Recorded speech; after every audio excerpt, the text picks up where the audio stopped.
नमस्कार, मी प्रणाली भोसले. माझे कोकणच्या बातमीपत्रात आपल्या सर्वांचं मनपूर्वक स्वागत करते. बातमीपत्राला सुरुवात करण्याआधी पाहूयात हेडलाईन्स. खारघरमध्ये ज्वेलर्सच्या दुकानावर धाडसी चोरी.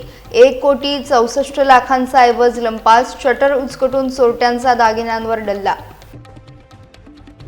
मनसेच्या साईनाथ धुळेंचे वैभव खेडेकरांना थेट चॅलेंज. मुंबई गोवा महामार्गाच्या कामावर मनसे आक्रमक. सर्व्हिस रोडवरील खड्ड्यांवरून संताप.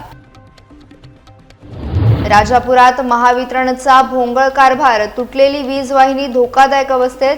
पेट्रोल पंपासमोर नागरिकांच्या सुरक्षेचा प्रश्न. आणि अन्न भेसळखोरांवर कठोर कारवाईचे निर्देश. दूध पनीर भेसळीवर प्रशासनाचा बडगा. नागरिकांच्या आरोग्याच्या सुरक्षेला प्राधान्य. पाहूया सविस्तर वृत्त. नवी मुंबईतील खारघर सेक्टर 12 मध्ये ज्वेलर्सच्या दुकानावर मध्यरात्री धाडसी चोरी झाल्याची धक्कादायक घटना समोर आली आहे. अज्ञात चोरट्यांनी दुकानाचे शटर हत्याराच्या साहाय्याने उचकटून तब्बल 1,34,34,976 रुपयांचा ऐवज लंपास केलाय. 10 ऑगस्ट रोजी रात्री 9:30च्या सुमारास दुकान बंद करण्यात आले होते. दुसऱ्या दिवशी सकाळी कर्मचारी दुकान उघडण्यासाठी आले असता चोरीचा प्रकार उघडकीस आला. चोरट्यांनी हिऱ्याचे 139, सोन्याचे 27 आणि प्लॅटिनमचे 48 एकूण 234 दागिने तसेच 30,000 रुपयांची रोकड चोरून नेली. घटनेची माहिती मिळताच खारघर पोलिसांनी घटनास्थळी धाव घेतली. श्वान पथक आणि फिंगरप्रिंट तज्ज्ञांच्या मदतीने तपास सुरू करण्यात आला असून दुकान आणि परिसरातील सीसीटीव्ही फुटेज पोलिसांनी तपासात घेतलेत. चोरट्यांचा शोध घेण्यासाठी पोलिसांकडून पुढील तपास सुरू आहे. खेड तालुक्यातील ऐनवरे येथे सार्वजनिक बांधकाम विभागाच्या रस्त्याच्या कामामुळे सुमारे 2 एकर भातशेती उद्ध्वस्त झाल्याचा आरोप करण्यात आला. ऐनवरे ते सवणी लिंगायतवाडी रस्त्याच्या सुधारणा आणि डांबरीकरणासाठी सुमारे 1 कोटी रुपये खर्च करण्यात आले. मात्र नवीन रस्ता तयार करताना पाण्याचा निचरा करण्यासाठी बसवलेला पाईप योग्य पातळीपेक्षा वर बसवल्यानं शेतातील पाण्याचा निचरा बंद झाल्याचे शेतकऱ्यांचे म्हणणे आहे. त्यामुळे ऐनवरे येथील शेतकरी सुरेश पोफळकर यांच्या सुमारे 2 एकर भातशेतीत पाणी साचले आणि संपूर्ण पीक कुजून नष्ट झाल्याचा दावा करण्यात आला.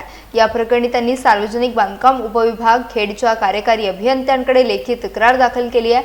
अधिकाऱ्यांनी तातडीने पाहणी करून पाईप योग्य पातळीवर बसवावा, पाण्याचा निचरा सुरळीत करावा तसेच नुकसानाचा पंचनामा करून नुकसान भरपाई द्यावी अशी मागणी करण्यात आली आहे. कारवाई न झाल्यास वरिष्ठ कार्यालय आणि जिल्हाधिकाऱ्यांकडे दाद मागण्याचा इशारा देखील देण्यात आला आहे. मुंबई गोवा महामार्गाच्या सर्व्हिस रोडवरील खड्डे बुजवण्यासाठी पेवर ब्लॉकचा वापर केला जात असल्यानं मनसेने आक्रमक भूमिका घेतली आहे. नागोठण्यातील मीरानगर जवळ सुरू असलेल्या कामावर मनसेचे रोहा तालुका अध्यक्ष साईनाथ धुळे यांनी सवाल उपस्थित केलेत. यावेळी त्यांनी वैभव खेडेकर यांच्यावर निशाणा साधत त्यांची उंची मोठी असल्यानं ते वरून सगळं पाहत आहेत असा टोला लगावला. ज्या पक्षात गेलेत त्यांना त्याप्रमाणे बोलावे लागत असल्याची टीका देखील धुळे यांनी केली. दरम्यान धुळे यांनी वैभव खेडेकरांना थेट चॅलेंज देत रस्त्यावरील खड्डे आणि नवीन उड्डाण पुलाला गेलेले तडे दाखवण्याचे म्हटले आहे. महामार्गाचे 97% काम पूर्ण झाल्याचा दावा केला जात असला तरी प्रत्यक्षात 50% काम पूर्ण झालेले नाही असा दावा साईनाथ धुळे यांनी केला आहे. खरं तर वैभवजी खेडेकर यांची उंची व हाईट जास्त असल्यामुळे ते मुंबई गोवा हा महामार्ग हा पाहताना वरून पाहत आहेत. त्याच्यामुळे त्यांना वरून सगळं नीट दिसते आणि त्यामुळं त्यांना खड्डे काही दिसत नाही आहेत. तर माझी त्यांना एक चॅलेंज आहे माझा तालुका अध्यक्ष या नात्याने, नागोठणं ते कोलाड माझ्यासोबत या, तुम्हाला मी खड्डे दाखवतो. आणि राहिला विषय 95 ते 97% रस्ता पूर्ण झाला त्याचे दाखले तुम्ही देऊ नका, कोकणातील जनता त्याचे दाखले देईल आणि इथले रहिवासी त्याचे दाखले देतील. राजापूर शहरासह तालुक्यात महावितरणच्या कारभाराबाबत नागरिकांमध्ये नाराजी व्यक्त होती आहे. राजापूर शहरातील सुनील गुरव पेट्रोल पंपासमोर महावितरणची तुटलेली वीज वाहिनी गुंडाळून ठेवण्यात आल्याने नागरिकांच्या सुरक्षेचा प्रश्न ऐरणीवर आलाय. या परिसरात नागरिक आणि वाहनांची मोठी वर्दळ असते. अशा ठिकाणी तुटलेली वीज वाहिनी धोकादायक पद्धतीने ठेवण्यात आल्याने अपघाताचा गंभीर धोका निर्माण झाला असल्याचं नागरिकांचं म्हणणं आहे. संबंधित धोकादायक परिस्थितीची महावितरण प्रशासनाला माहिती असूनही अद्याप योग्य ती कार्यवाही झाली नसल्याचा आरोप नागरिकांकडून करण्यात येतोय. त्यामुळे महावितरण प्रशासन एखादा अपघात होण्याची वाट पाहत आहे का असा संतप्त सवाल देखील नागरिक उपस्थित करतात. तुटलेली वीज वाहिनी तातडीने हटवून परिसर सुरक्षित करावा आणि नागरिकांच्या सुरक्षेला प्राधान्य द्यावे अशी मागणी आता जोर धरू लागली आहे। महावितरण प्रशासन याबाबत तातडीने काय कारवाई करते याकडे नागरिकांचं लक्ष लागलं आहे।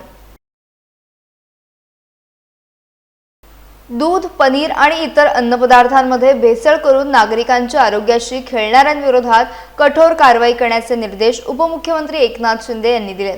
मुंबईतील सह्याद्री अतिथीगृह मलबार हिल येथे विकसित महाराष्ट्र 2047 अंतर्गत आयोजित बैठकीत हा निर्णय घेण्यात आला। या बैठकीला अन्न व औषध प्रशासन राज्यमंत्री योगेश कदम यांच्यासह अन्न व औषध प्रशासन आयुक्त तुकाराम मुंडे आणि संबंधित वरिष्ठ अधिकारी उपस्थित होते। विशेषतः लहान मुलांच्या आरोग्याला धोका निर्माण करणाऱ्या अन्न भेसळखोरांवर मकोका अंतर्गत अजामीनपात्र गुन्हे दाखल करून कठोर कारवाई करण्याचे निर्देश उपमुख्यमंत्र्यांनी दिल्याची माहिती देण्यात आली आहे। तसेच भेसळखोरांवर कायदेशीर कारवाई अधिक प्रभावी करण्यासाठी ज्येष्ठ विधी तज्ञांची विशेष लीगल टीम तयार करण्याची सूचना देखील देण्यात आल्या आहेत। अन्न भेसळीला आळा घालण्यासाठी प्रशासनाने अधिक प्रभावीपणे कारवाई करावी अशा सूचना या बैठकीत देण्यात आल्या। नागरिकांच्या आरोग्याच्या सुरक्षेला प्राधान्य देत अन्न भेसळखोरांवर कठोर कारवाई करण्याची भूमिका सरकारने घेतली आहे। गुहागरचे आमदार भास्कर जाधव यांच्या मार्गदर्शनाखाली गुहागर तालुक्यात एका आंदोलनाची घोषणा करण्यात आली आहे। 18 ते 21 ऑगस्ट दरम्यान तालुक्यातील विविध भागांमध्ये रामरक्षा आणि रामाच्या आरतीचं सामूहिक पठण करण्यात येणार आहे। या कार्यक्रमामागे अयोध्येतील राम मंदिरातील दानाच्या कथित चोरीचा मुद्दा असल्याचं सांगण्यात आलंय। आमदार भास्कर जाधव यांचे सुपुत्र विक्रांत जाधव यांनी राम मंदिरातील 1400 कोटी रुपयांपेक्षा अधिक दानाची चोरी झाल्याचा गंभीर आरोप केलाय। गुहागरमध्ये झालेल्या पत्रकार परिषदेत त्यांनी सत्ताधाऱ्यांवर टीका करत हा कथित प्रकार जनतेपर्यंत पोहोचवण्यासाठी तालुक्यात रामरक्षा आणि रामाची आरती पठण करण्यात येणार असल्याचं सांगितलंय। या मोहिमेत कोणत्याही एका पक्षाला सहभागी होण्याचं आवाहन करण्यात आलं नाही। गुहागर तालुक्यातील प्रभू रामावर श्रद्धा असलेल्या नागरिकांनी राजकीय पक्ष बाजूला ठेवून या आंदोलनात सहभागी व्हावे असे आवाहन विक्रांत जाधव यांनी केले। 1400 कोटी हे फक्त आकडे हे आता तुम्हाला दिसत आहेत, परंतु त्याही पेक्षा अधिकची चोरी झाल्याची शक्यता असण्याने काय नाकारता येत नाही किंवा ती झालेलीच आहे। आणि म्हणून या सगळ्या विषयामध्ये आमचे पक्षप्रमुख आदरणीय उद्धव साहेब ठाकरे यांनी सर्वात आधी या संपूर्ण देशामध्ये सर्वात प्रथम एक आवाज दिला आणि दादरच्या हनुमान मंदिरामध्ये त्यांनी रामरक्षा आणि रामाची आरती अशा प्रकारचा कार्यक्रम त्या तिकडे त्यांनी राबवला आणि या विषयाला खऱ्या अर्थाने देशामध्ये वाचा फुटली। आणि नंतर त्यांनी आम्हा सर्व शिवसैनिकांना आणि रामभक्तांना हा संदेश दिला की तुम्ही तुमच्या भागामध्ये अशाच पद्धतीने रामरक्षा पठण असेल, रामाची आरती असेल, हनुमंताची आरती असेल, ही म्हणा, ही करा आणि या संदर्भातली जनजागृती करून लोकांपर्यंत ही जी काही चोरी झाली आहे ती चोरी ही लोकांपर्यंत पोचली पाहिजे। कारण आमचे आमदार चोरले, आमचे खासदार चोरले, नीटचा पेपर चोरला, TETचा पेपर चोरला, मतं चोरली, सगळं चोरून झालं, सगळ्या चोऱ्या जिरल्या।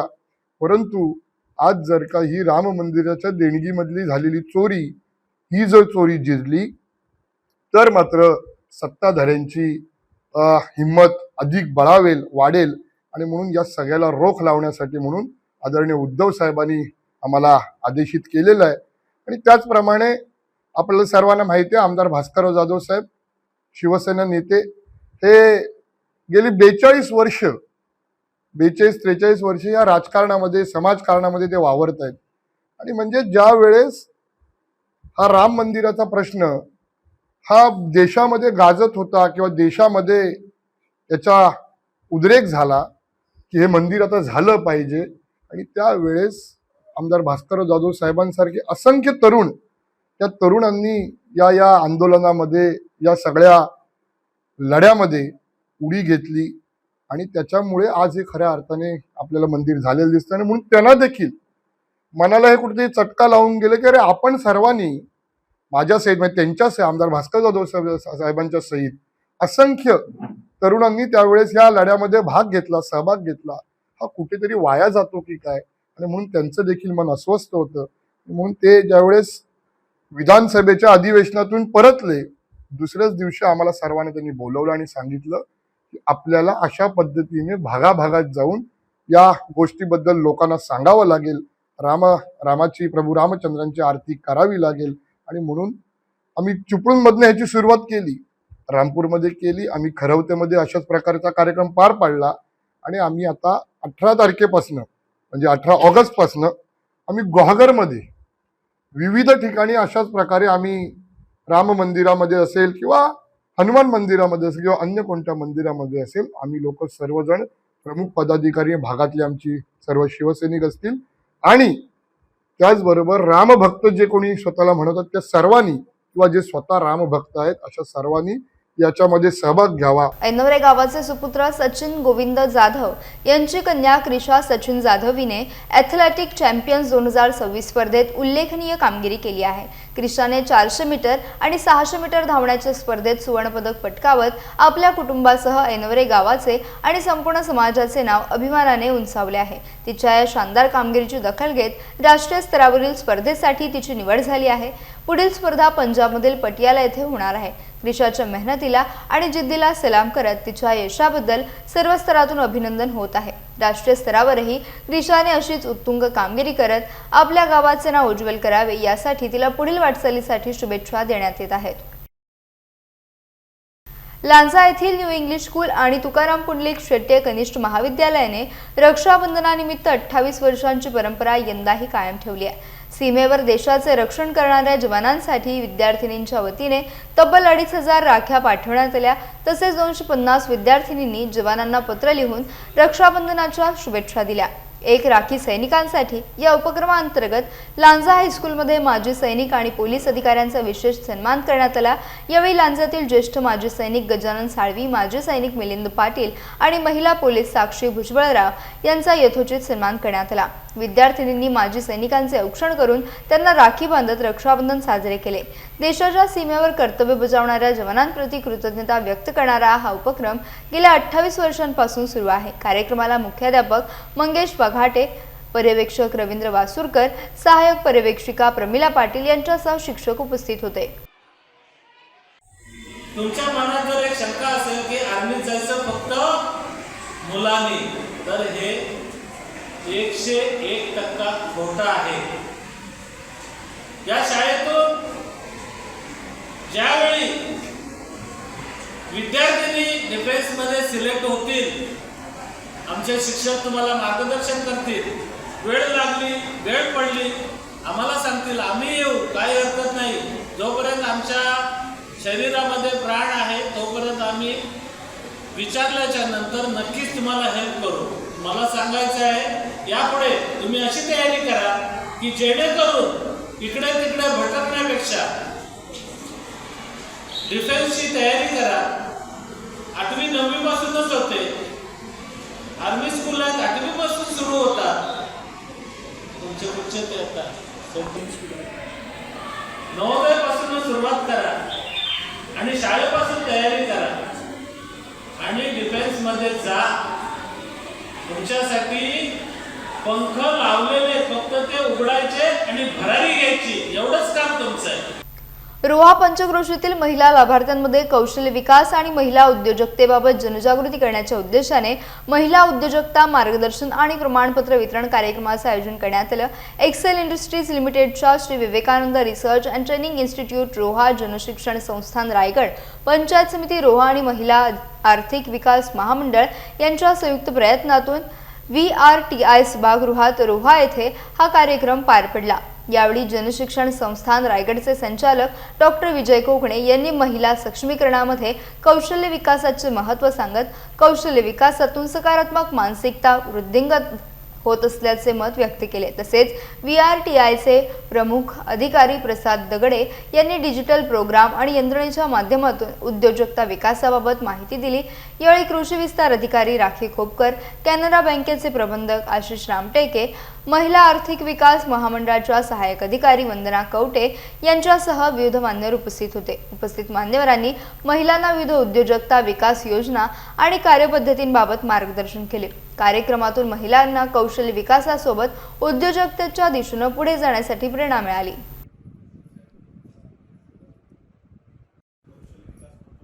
श्रीवर्धन तालुक्यातील बोर्ली पंचतन येथे उमेद महाराष्ट्र राज्य ग्रामीण जीवनोन्नती अभियानांतर्गत कार्यरत दिशा महिला प्रभाग संघाची वार्षिक सर्वसाधारण सभा उत्साहात पार पडली। डॉक्टर बाबासाहेब आंबेडकर सभागृहात आयोजित या सभेला स्थानिक लोकप्रतिनिधी, प्रशासकीय अधिकारी आणि विविध महिला बचत गटांच्या पदाधिकाऱ्यांची प्रमुख उपस्थिती होती। यावेळी श्रीवर्धन पंचायत समितीचे सभापती सचिन कीर, उपसभापती पूजा शिंदे, रायगड जिल्हा परिषद सदस्या वासंती गुणाजी आणि वैभवी कोमनाक यांच्यासह पंचायत समिती सदस्य उपस्थित होते। प्रशासनातर्फे गटविकास अधिकारी राजू किरवे, तालुका अभियान व्यवस्थापक स्वप्नील जाधव, बाल विकास प्रकल्प अधिकारी प्रफुल्ल बागल आणि तालुका कृषी अधिकारी श्रद्धा डुमरे यांनी मार्गदर्शन केले। दिशा महिला प्रभाग संघाच्या अध्यक्षा मानसी जाधव, सचिव सिद्धी कोसबे, कोषाध्यक्ष संजीवनी आंजर्लेकर आणि तालुका प्रभाग समन्वयक किशोरी गोरटे यांच्यासह विविध ग्रामसंघांच्या महिला पदाधिकारी, ग्रामसखी आणि सदस्यांनी कार्यक्रमासाठी विशेष मेहनत घेतली। महिलांचा उत्स्फूर्त सहभाग यामुळे सभा उत्साहात संपन्न झाली।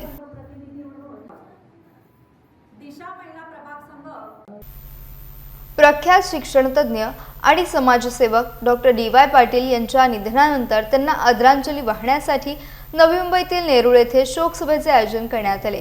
या शोकसभेला शिवसेना ठाकरे गटाचे आमदार आदित्य ठाकरे यांची प्रमुख उपस्थिती होती।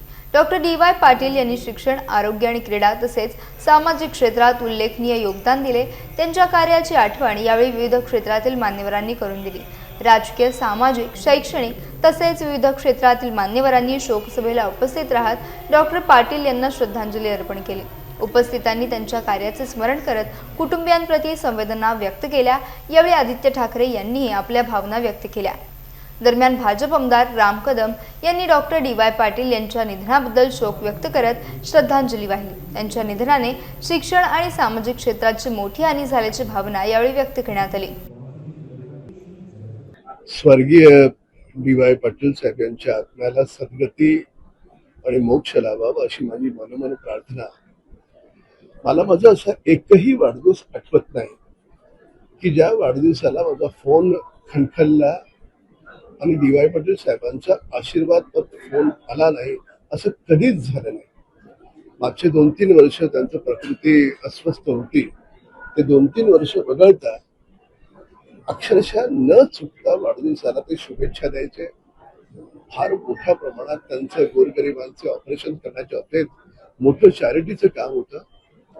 त्यांची सगळीच मुलं, मग ते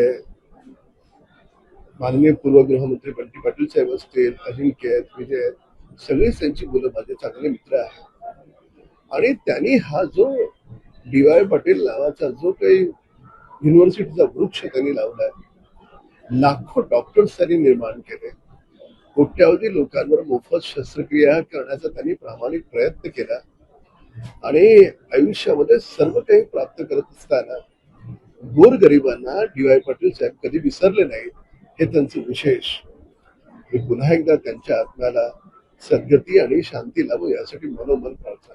डी.वाय. पाटील साहेब आपल्या सर्वांनाच माहिती, माझ्या आजोबांचे मित्र होते। मग आमच्या परिवाराबरोबर वर्षांवर्षाची मैत्री राहिलेली आहे आणि जे काही त्यांनी एक सामाजिक आणि शैक्षणिक, आज आपण पाहतोय महाराष्ट्रात फक्त ताकद नाही तर ओळख ती कमवलेली आहे, ही आपल्या सर्वांना दिसते। आजच्या ह्या सभेमध्ये जेवढे लोक जिथून जिथून आलेले आहेत आणि वेगळ्या वेगळ्या समाजातल्या माध्यमातून आलेले आहेत, मला वाटतं हे फार बोलकं चित्र आहे आणि मला वाटतं ही एक मोठी जबाबदारी पुढच्या पिढीवर तर आहेच आणि ती तशी ते पेलतील ही सगळ्यांना खात्री आहे। नक्कीच जुन्या आठवणी तर खूप आहेत, पण महत्वाची गोष्ट हीच आहे की संबंध जसे त्यांनी जपले, जसं आमच्या परिवाराबरोबर असेल तसं अनेक इथे आपण पाहतोय, शाळेतले असतील, कॉलेजमधले असतील, मग हॉस्पिटलमधले सगळेच त्यांच्या स्टाफ बरोबर असतील, प्रत्येक घटकाबरोबर असतील। मला वाटतं हे संबंध खूप गरजेचे असतात, हे महत्वाचे असतात आणि तरच असे मोठे इन्स्टिट्यूशन्स उभारू शकतो। यासह बातमीपत्रात वेळ झाली इथेच थांबण्याची। भेटूयात नवीन बातमीपत्रासह, तोपर्यंत तुम्ही कुठेही जाऊ नका, पाहत राहा फक्त माझे कोकण।